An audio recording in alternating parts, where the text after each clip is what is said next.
I love this place. Thank you all for coming out in the rain, the pouring rain. We're going to make this worth it for you.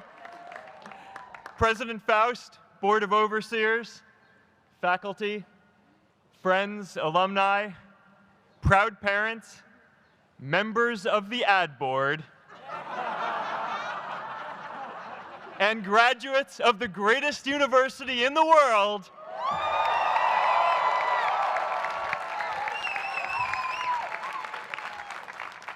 I am honored to be here with you today because, let's face it, you accomplished something I never could.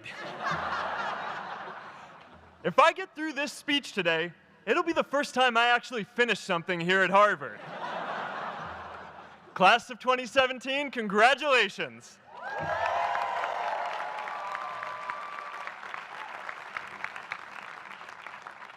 Now, I'm an unlikely speaker today, not just because I dropped out, but because we're technically in the same generation. We walked this yard less than a decade apart. We studied the same ideas and slept through the same Act 10 lectures.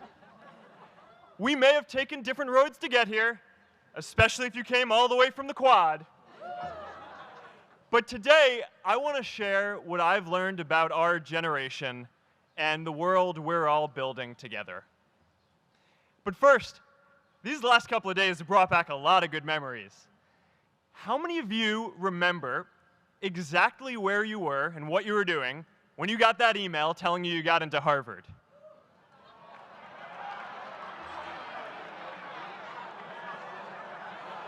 I was playing the video game Civilization, and I ran downstairs and got my dad, and for some reason, his first reaction was to video me opening the email.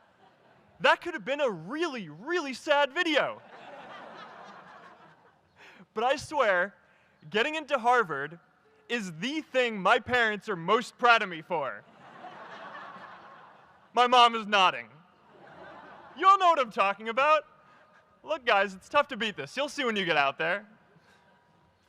How many of you remember your first lecture here at Harvard? Mine was Computer Science 121 with the incredible Harry Lewis. Harry. I was running late for class, so I threw on a t-shirt, and I didn't realize until afterwards that I put it on inside out and backwards, and my tag was sticking out the front. I couldn't figure out why no one in class would talk to me. Except for this one guy, KX Jin. He just went with it. We started doing our problem sets together, and now he runs a big part of Facebook. And that, class of 2017, is why you should be nice to people.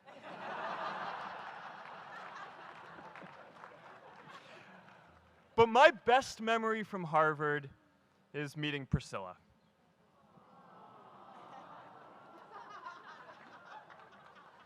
I had just launched this prank website, Face Mash, and the ad board wanted to see me. Everyone thought I was going to get kicked out. My parents drove up here to help me pack my stuff. My friends threw me a going-away party. Who does that? As luck would have it, Priscilla was at that party with her friends, and we met in line for the bathroom in the Foho Bell Tower, and in what must be one of the all-time most romantic lines, I turned to her and said, "I'm getting kicked out in 3 days, so we need to go on a date quickly." Actually, any of you graduating today can use that line. I'm getting kicked out today. We need to go on a date fast. I didn't end up getting kicked out. I did that to myself. Priscilla and I started dating, and, you know, that movie made it seem like Face Mash was so important to starting Facebook. It wasn't. But without Face Mash, I never would have met Priscilla. And Priscilla's the most important person in my life. So you could still say it was the most important thing I built in my time here.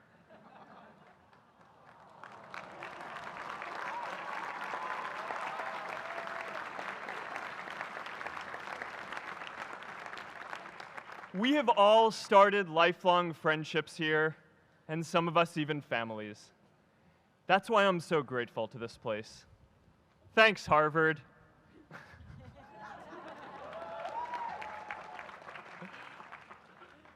Today, I want to talk about purpose. But I'm not here to give you the standard commencement about finding your purpose. We're millennials. We try to do that instinctively. Instead, I'm here to tell you that finding your purpose isn't enough. The challenge for our generation is to create a world where everyone has a sense of purpose. One of my favorite stories is when JFK went to go visit the NASA Space Center, and he saw a janitor holding a broom, and he asked him what he was doing, and the janitor replied, "Mr. President, I'm helping put a man on the moon." Purpose is that feeling that you are a part of something bigger than yourself, that you are needed, and that you have something better ahead to work for. Purpose is what creates true happiness. And you are graduating at a time when this is especially important. When our parents graduated, that sense of purpose reliably came from your job, your church, your community. But today, technology and automation are eliminating many jobs. Membership in a lot of communities has been declining, and a lot of people are feeling disconnected and depressed and are trying to fill a void in their lives. As I've traveled around, I've sat with children in juvenile detention and opioid addicts who've told me that maybe their lives would have turned out differently if they just had something to do, an after-school program or somewhere to go. I've met factory workers who know their old jobs aren't coming back and are just trying to find their path ahead. For our society to keep moving forward, we have a generational challenge to not only create new jobs, but create a renewed sense of purpose. I remember that night I launched Facebook from that little dorm in Kirkland House. I went to Noakes with my friend KX, and I remember telling him clearly that I was excited to help connect the Harvard community, but one day someone would connect the whole world. The thing is, it never even occurred to me that that someone might be us. We were just college kids. We didn't know anything about that. There were all these great big technology companies with all these resources, and I just assumed one of them would do it. But this idea was so clear to us that all people want to connect. So we just kept working on it, day after day after day. And I know that a lot of you are going to have your own stories just like this. A change in the world that seems so clear that you are sure someone else is going to do it. But they're not. You will. But it's not enough to have that purpose yourself. You also have to create a sense of purpose for others. And I found that out the hard way. You see, my hope was never to build a company. I wanted to have an impact. And as all these people started joining us, I just assumed that that's what they wanted to do too. So I never took the time to explain what it was that I hoped we'd build. A couple years in, some big companies wanted to buy us. I didn't want to sell. I wanted to see if we could connect more people. And we were building the first version of Newsfeed at the time, and I thought, if we could just launch this, it could change how we all learn about the world. Nearly everyone else wanted to sell. Without a sense of higher purpose, this was their startup dream come true, and it tore our company apart. After one particularly tense argument, one of my close advisors told me if I didn't agree to sell the company right now, I would regret that decision for the rest of my life. Relationships were so frayed that within a year or so, every single person on our management team was gone. That was my hardest time leading Facebook. I believed in what we were doing, but I felt alone. And worse, it was my fault. I wondered if I was just wrong, an imposter, a 22-year-old kid who had no idea how things actually worked. Now, years later, I understand that is how things work when there's no sense of higher purpose. So it's up to all of us to create it so we can all keep moving forward together. And today, I want to talk about 3 ways that we can create a world where everyone has a sense of purpose. By taking on big, meaningful projects together. By redefining equality so everyone has the freedom to pursue their purpose. And by building community all across the world. So first, let's take on big, meaningful projects. Our generation is going to have to deal with tens of millions of jobs replaced by automation like self-driving cars and trucks. But we have the potential to do so much more than that. Every generation has its defining works. More than 300,000 people worked to put that man on the moon, including that janitor. Millions of volunteers immunized children around the world against polio, and millions of more people built the Hoover Dam and other great projects. And now it's our generation's turn to do great things. Now I know, maybe you're thinking, I don't know how to build a dam. I don't know how to get 1 million people involved in anything. Well, let me tell you a secret. No one does when they begin. Ideas don't come out fully formed. They only become clear as you work on them. You just have to get started. If I had to know everything about connecting people before I got started, I never would have built Facebook. Movies and pop culture just get this all wrong. The idea of a single eureka moment is a dangerous lie. It makes us feel inadequate because we feel like we haven't had ours yet. And it prevents people with seeds of good ideas from ever getting started in the first place. Oh, and you know what else movies get wrong about innovation? No one writes math formulas on glass, okay? All right? That's not a thing, okay?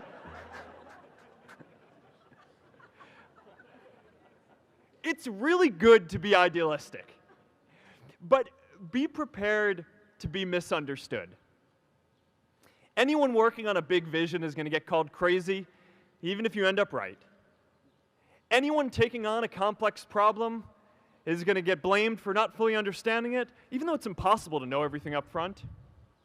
Anyone taking initiative will always get criticized for moving too fast because there's always someone who wants to slow you down. In our society, we often don't take on big things because we're so afraid of making mistakes that we ignore all the things wrong today if we do nothing. The reality is, anything we do today is going to have some issues in the future. But that can't stop us from getting started. So what are we waiting for? It is time for our generation-defining great works. How about stopping climate change before we destroy the planet and getting millions of people involved, manufacturing and installing solar panels? How about curing all diseases and getting people involved by asking volunteers to share their health data, track their health data, and share their genomes? You know, today, our society spends more than 50 times as much treating people who are sick as we invest in finding cures so people don't get sick in the first place. It makes no sense. We can fix this. How about modernizing democracy so everyone can vote online? And how about personalizing education so everyone can learn? These achievements are all within our reach. Let's do them all in a way that gives everyone in our society a role. Let's do big things, not just to create progress, but to create purpose.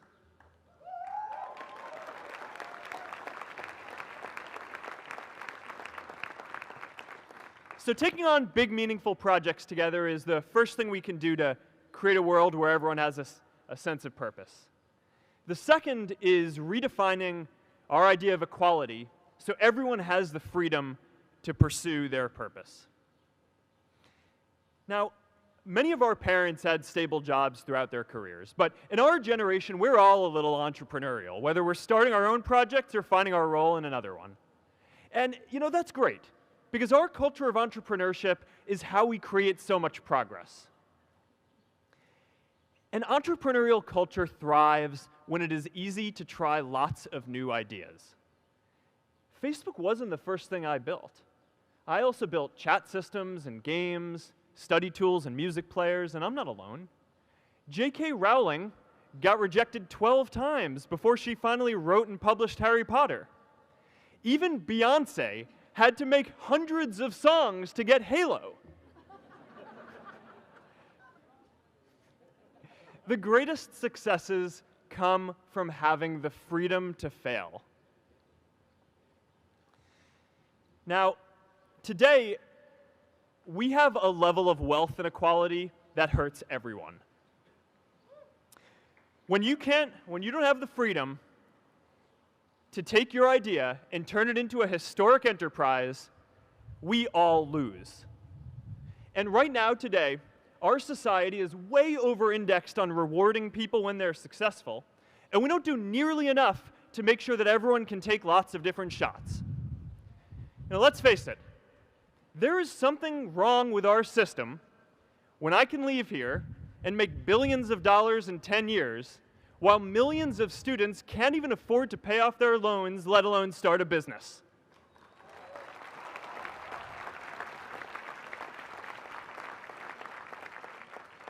Look, I know a lot of entrepreneurs, and I don't know a single person who gave up on starting a business because they were worried they might not make enough money.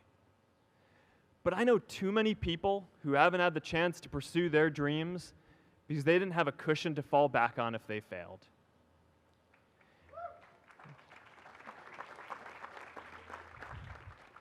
We all know you don't get successful just by having a good idea or working hard. You get successful by being lucky too. If I had to support my family growing up instead of having the time to learn how to code, if I didn't know that I was going to be fine if Facebook didn't work out, then I wouldn't be standing up here today. And if we're honest, we all know how much luck we've had to get to this point in our lives. Every generation expands its definition of equality. Previous generations fought for the vote and civil rights. They had the New Deal and Great Society. And now it's time for our generation to define a new social contract.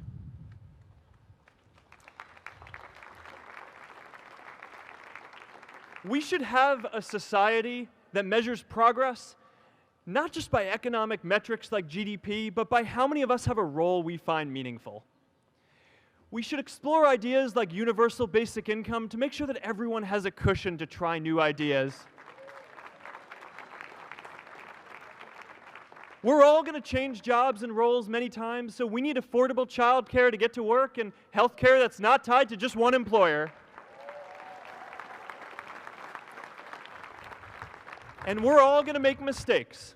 So we need a society that's less focused on locking us up and stigmatizing us when we do. And as our technology keeps on evolving, we need a society that is more focused on providing continuous education through our lives.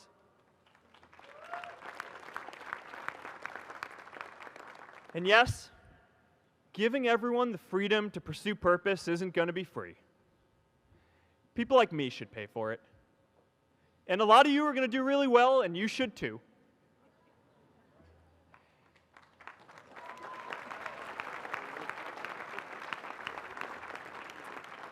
That is why Priscilla and I started the Chan Zuckerberg Initiative and committed our wealth to promoting equal opportunity.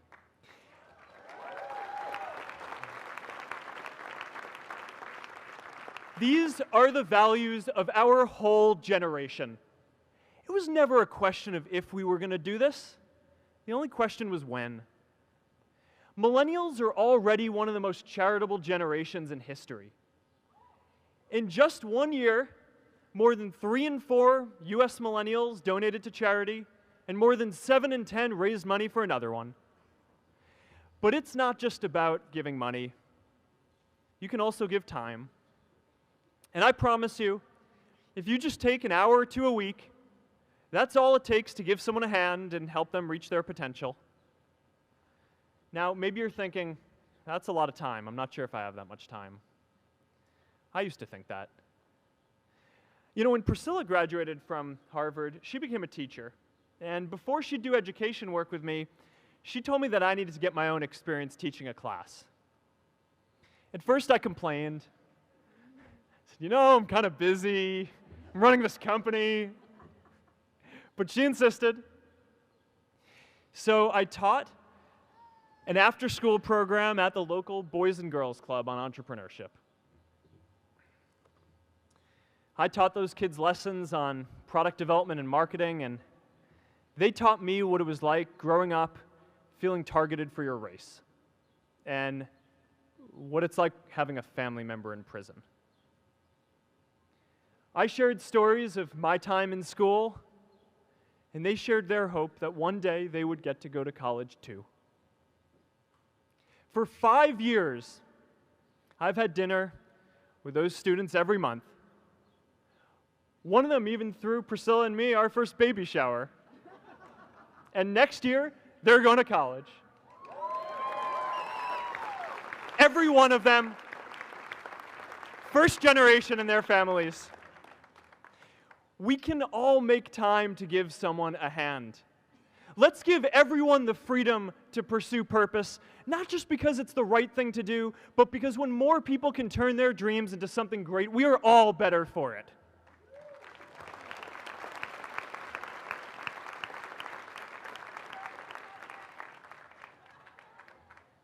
Purpose doesn't only come from work. The third way we can create a sense of purpose for everyone is by building community.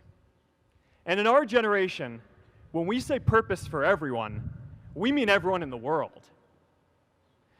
Now, quick show of hands.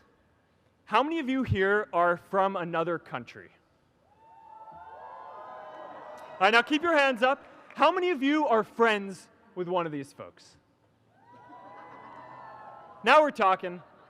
See, we have grown up connected. In a recent survey of millennials around the world, asking what most defines our identity, the most popular answer wasn't nationality, ethnicity, or religion. It was citizen of the world. That's a big deal. Every generation expands the circle of people we consider one of us. And in our generation, that now includes the whole world. We understand that the great arc of human history bends towards people coming together in ever greater numbers, from tribes to cities to nations, to achieve things that we could not on our own. We get that our greatest opportunities are now global. We can be the generation that ends poverty, that ends disease. And we get that our greatest challenges need global responses too. No country can fight climate change alone or prevent pandemics. Progress now requires coming together, not just as cities or nations, but also as a global community. But we live in an unstable time. There are people left behind by globalization across the whole world. And it's tough to care about people in other places when we don't first feel good about our lives here at home. There's pressure to turn inwards. This is the struggle of our time. The forces of freedom, openness, and global community against the forces of authoritarianism, isolationism, and nationalism. Forces for the flow of knowledge, trade, and immigration against those who would slow them down. This is not a battle of nations. It is a battle of ideas. There are people in every country for more global connection, and there are good people against it. And this isn't going to be decided at the UN either. It's going to happen at the local level when enough of us feel a sense of purpose and stability in our own lives that we can start to open up and care about everyone else too.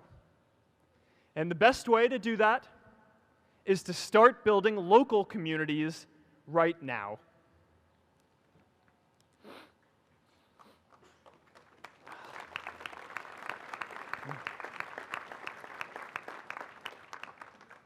We all get a lot of meaning from our communities.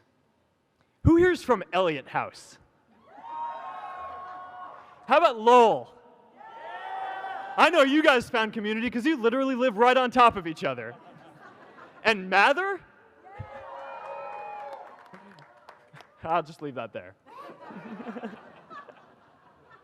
Whether our communities are houses or sports teams, churches or a cappella groups, they give us that sense that we are a part of something bigger, that we are not alone. They give us the strength to expand our horizons. And that's why it's so striking that over the past few decades, membership in all kinds of communities has declined by as much as 1/4. That's a lot of people who now need to find a sense of purpose somewhere else. But I know that we can rebuild these communities and start new ones because many of you already are. I met Agnes Segoye, who's graduating today. Agnes, where are you?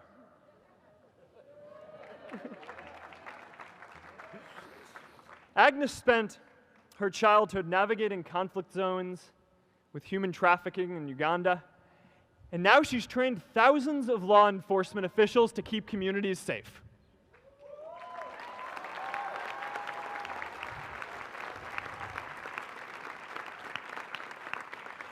I met Kayla Oakley and Neha Jain, who are graduating today too. Stand up, guys. Kayla and Neha started a nonprofit that connects people suffering from chronic illnesses with people in their communities who are willing to help out.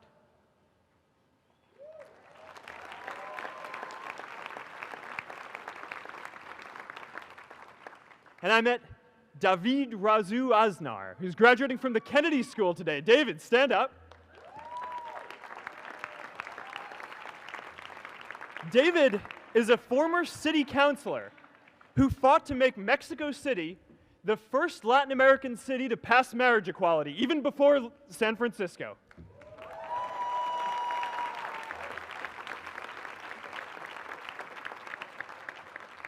And this is my story too. A student in a dorm, connecting one community at a time, and keeping at it until one day we can connect the whole world. Change starts local.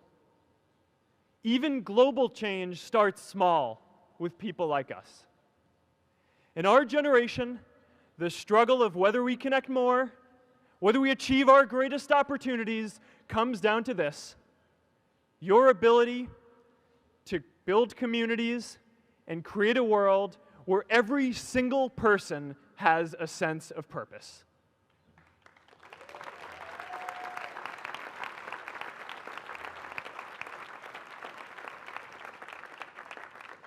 Class of 2017, you are graduating into a world that needs purpose, and it's up to you to create it.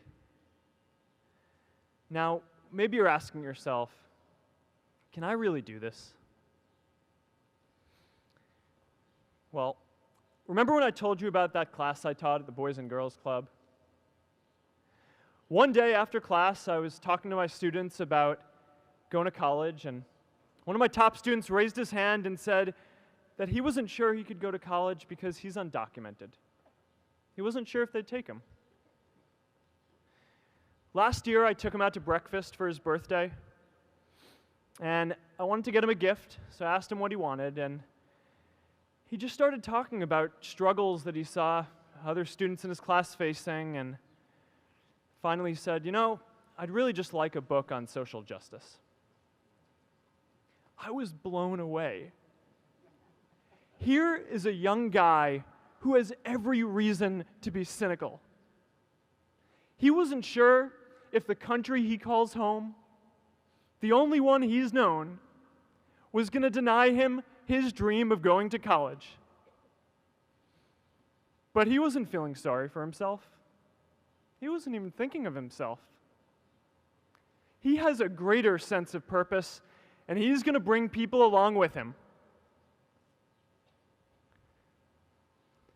It says something about our situation today that I can't even say his name because I don't want to put him at risk. But if a high school senior who doesn't know what the future holds for him can do his part to move the world forward, then we owe it to the world to do our part too.